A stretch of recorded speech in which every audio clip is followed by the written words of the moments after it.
I just gave it a second watch. I like, I hooked it up from the computer, put it on the computer on the TV.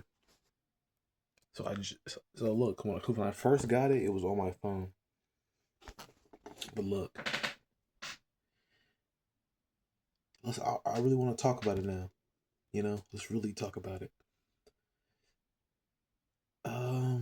Taga, cause that was like, almost like a reflection, cause there was a scene to where Katara was healing him,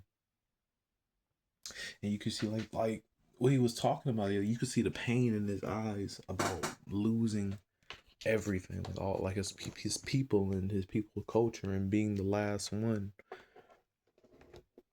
And in that moment, like you could see like what Taga was gonna he's like the other half of him, like the man he could have been. That's why I like that's why I enjoyed him as a villain. Even with the cliches and all stuff all like that. Because Aang didn't tell him that he was a child that ran away. He just told him that when the Fire Nation came or whatever, he ran away. That's what he told Taga. And Taga, during Taga's time, was like the Earth Kingdom just started, so it was a war with them. So, but he stayed, and fought with his brothers and all that, and sisters and stuff, and like he watched them perish. So it was like a complete opposite. So I already knew in that moment he was seeing Aang as a coward. He was seeing Aang as a coward. And if you would have asked Aang, Aang would agree with him. Why do I say that? Because the fact that he didn't even tell him, "Hey man, I was a child when this happened." That's how guilty he feels about it. That he just straight up said, "I ran." It's just crazy, bro. And you know, a lot of non-benders blame the Avatar for that. Man, it's crazy. What else did I want to talk about? That's really it. It's a shame that Suki really wasn't in the. I mean, you see her. Like you see her, like especially in the credits. You see her in the credits, and you see her a little bit at the end, but she's not really.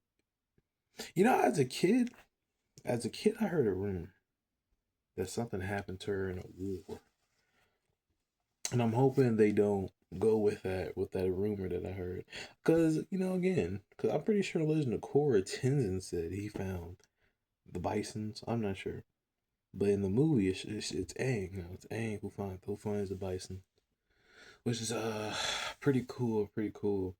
You know, I like it's I like the theme of the callback they did, because we kind of had like a Legend of Korra like spiritual battle, even though Aang was really like the first one to really do like the spirit bending, but we had like a big kaiju moment, like for those who watched Legend of Korra, it was a big spirit avatar moment, like a big version of her spiritual energy. Aang, copied that. This movie kind of copied that a little bit and gave Aang like his own like a spiritual form or whatever it was.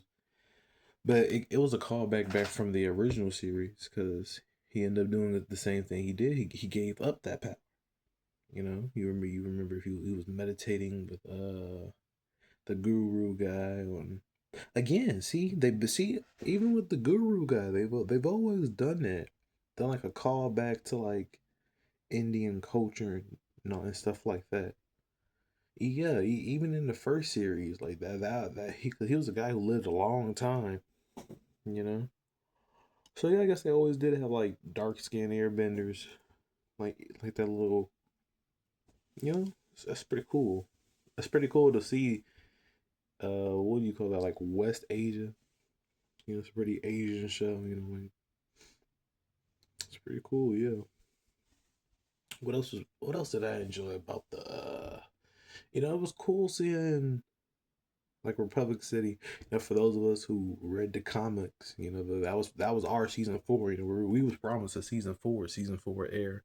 So those of us who read the comics, we got our season 4 and stuff like that. Like But this was great because I believe he's like 24, something like that. So yeah, this was a great movie. Great movie, great movie. It was great to seeing it again on the big on my TV. My you know what I'm saying? So I can see the colors actually pop. Like, bro, movie nights with the boys, it's gonna be crazy.